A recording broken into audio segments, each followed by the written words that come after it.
ভাইয়া আপনার জার্নিতে এবং আপনার যত এক্সপেরিয়েন্স তার মধ্যে মেন্টরশিপের ব্যাপারটা আপনার কাছে কিরকম ইম্পর্টেন্ট মনে হয়, এইটা যদি আমাদেরকে একটু বলেন। আমার কাছে মনে হয়, থ্যাংক ইউ সো মাচ প্রথমে এই জিনিসটা তুলে আনার জন্যে। এটা একটা অদেখা, অলিখিত, একটা অসম্ভব বড় ইম্প্যাক্টের জায়গা। যত আপনি বয়সে আস্তে আস্তে বাড়বেন, স্পেশালি যখন কথার কথা 28, 30, 32 বছর পার হয়ে যাবেন, যত আপনি ক্যারিয়ারে বা ক্যারিয়ার ছাড়া জীবনও যত উপরে উঠবেন, তত আপনি একলা হয়ে যাবেন। আপনার একলা যখন হয়ে যাবেন, মানুষ হিসেবে আপনার চিন্তা ভাবনা কারোর সাথে শেয়ার করা, কারো কাছ থেকে একটা কিছু বুঝে নেওয়া, এই জায়গাটা থাকে না। সেই জায়গাতে মেন্টরশিপটা খুব কাজে লাগে। আমাদের দেশে কালচারালি আমরা কিন্তু সাহায্য চাই না। সাহায্য চাই না বলতে আমরা ভিক্ষা চাই। আমাদের প্রচুর ভিক্ষা চাইবো। আমরা এসে বলবো আমার তো বাবা নাই, আমাকে একটা চাকরি দেন, এটা করলে এই ধরনের হয়। কিংবা আমার তো এই জিনিস হয়েছে, আমাকে কয়েকটা টাকা দেন, বা এরকম থাকে। কিন্তু আমরা কখনো বলি না যে আমি ক্যারিয়ারে একটা মুভ করতে যাচ্ছি, আমার বর্তমান ক্যারিয়ারে বসের সাথে এই প্রবলেম হচ্ছে, কিংবা আমার বস এইটা চাচ্ছেন অথচ তার বস এমডি স্যার এটা চাচ্ছেন এবং কোম্পানির জন্য ওটা দরকার, আমি পাচ্ছি না, আমি এটা কীভাবে এটাকে রিজলভ করব।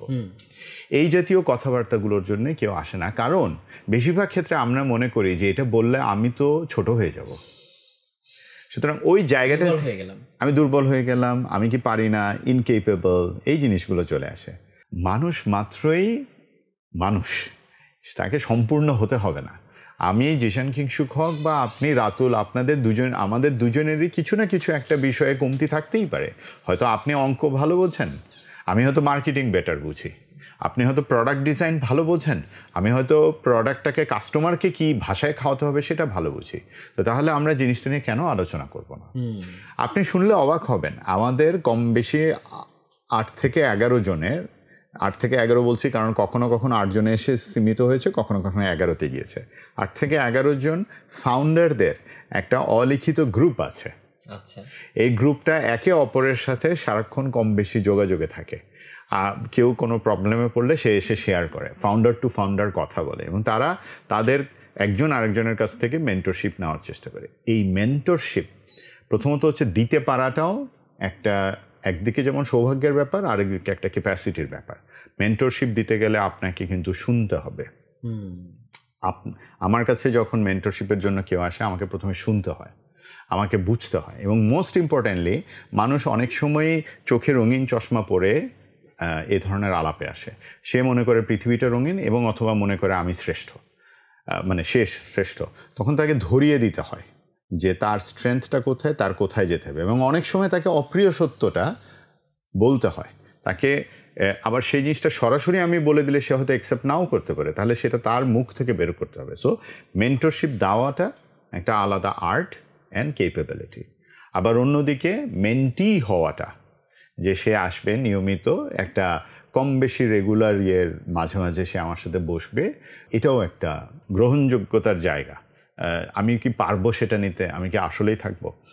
আমার কাছে অসংখ্য লোক আসে যারা লিখে যে আমার ক্যালেন্ডলির একটা লিঙ্ক আছে, এটা দেওয়া আছে যাদের কাছে, যে আপনি যে কোনো সময় ক্যালেন্ডলিতে গিয়ে আপনি আমার ক্যালেন্ডার বুক করে দিতে পারেন।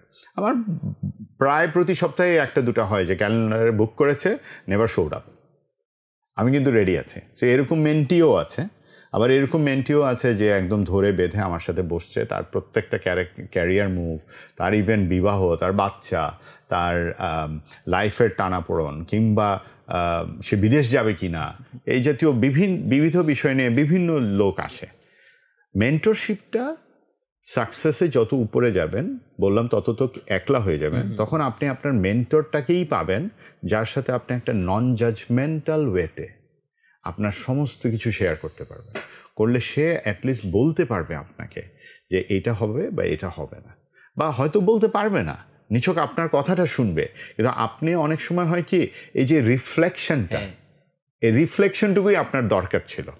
আপনি হয়তো চাচ্ছিলেন যে আমি এটা বলতে বলতেই আপনার মনে হবে ও আচ্ছা এটা তো হতে পারতো, ও আচ্ছা এটা তো হতে পারবো, অথবা উনি হয়তো একটা কোয়েশ্চেন করলে আচ্ছা এটা এরকম না হয়ে এরকম কি হতে পারবো, বা হয়তো বললো তুমি কি মনে করো যে 2 বছর পরে এই কোম্পানিটার এইটা হবে বা এই ইন্ডাস্ট্রিটার এটা হবে, তোমার কি মনে হয়? অথবা বলতে পারে এখন পলিটিক্যাল সিচুয়েশন এই আছে, এটার পরে কি এটা হতে যাচ্ছে, তোমার কি মনে হয়?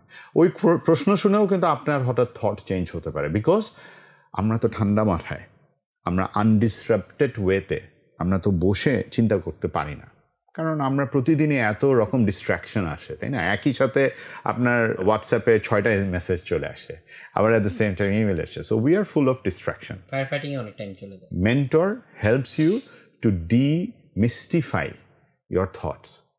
He helps you to concentrate your priorities, and most importantly he or she will help you to choose the path যেটা তুমি হয়তো গ্রিপ করতে পারছো না, বা you are not being able to pinpoint যে না এটা দিয়ে যেতে হবে, সেটা করে দিতে পারে।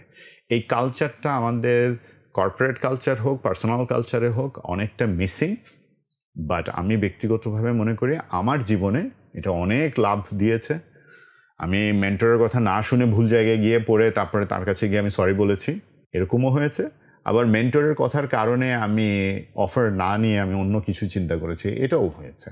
সো আই রিয়েলি ট্রেজার ইট। আবার at the same time I am very lucky, আমার কাছে অনেকে এসছেন যাদেরকে হয়তো আমি মেন্টর করতে পেরেছি, তারা প্রত্যেকে আজকে অনেক বড় বড় জায়গায় আছেন। হয়তো আপনি যার কথা বলছিলেন তিনিও হয়তো আপনাকে যে বলেছেন যে কথা বলে মজা পাবেন তার সাথে, এরকম অসংখ্য লোক আছে যাকে আমি মেন্টরশিপ দিতে পেরেছি এবং তারা আজকেও অনেক উপরে আছেন। ভাইয়া সবাই তো হয়তো এত লাকি না, সবাই হয়তো এরকম মেন্টর সবসময় তার জীবনে নাও পেতে পারে। So what about coaching? কারণ অনেকে হচ্ছে পার্সোনাল কোচ রাখেন যারা তাদেরকে এই বিষয়গুলোতে হেল্প করেন। সো এইটাকে কিভাবে দেখেন?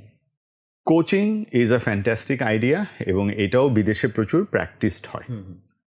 কোচিং নেওয়াই যায়, তবে সঠিক কোচ নিতে হবে।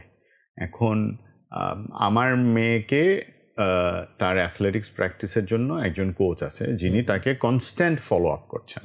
আপনার কোচ কি আপনাকে কনস্ট্যান্ট ফলো আপ করছেন কিনা, আপনাকে কাজ দিচ্ছেন কিনা, আপনার কাছ থেকে বুঝছেন কিনা। So you need to just pick the right coach. সবার সাথে সবার মিলবে না, you need to pick the right coach. এটাও ভাবার কারণে এই কোচ বাংলাদেশ থেকেই নিতে হবে।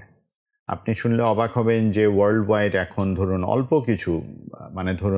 অল্প কিছু ডলারের বিনিময়ে অনলাইন কোচিংও করায়, যে কোচ আপনার সাথে মাসে একবার বসবে, করে দিবে। আই পার্সোনালি থিঙ্ক এটাতে কোনো অসুবিধা নেই। মেন্টরের 1 ডিগ্রি এগিয়ে। মেন্টর কেন এগিয়ে? কারণ যিনি মেন্টর হিসেবে আসবেন তিনি ইনফর্মালি অনেক কিছুর ভেতর জড়িত। তো সো আমার সাথে যখন আমার বিপরীতে ছেলেটি বসছে, তখন ছেলেটির বসকেও হয়তো আমি চিনি, আমি তার কোম্পানিটার অবস্থা হয়তো জানি, আমি হয়তো জানি তার কোম্পানির কম্পিটিশনে কে আছে, তার কি হবে, ইত্যাদি ইত্যাদি। সো ইনফর্মাল অনেকগুলি ডেটা পয়েন্ট আমার কাছে থাকে। আমি জানি যে ছেলেটি হয়তো কথার কথা কলেজ লেভেলে কি করতো, এটা আমি জানি, যেটা হয়তো কোচের হয়তো দৃষ্টিতে হয়তো সেটা ছিল না, বা অনেক কিছু ওটা হয়।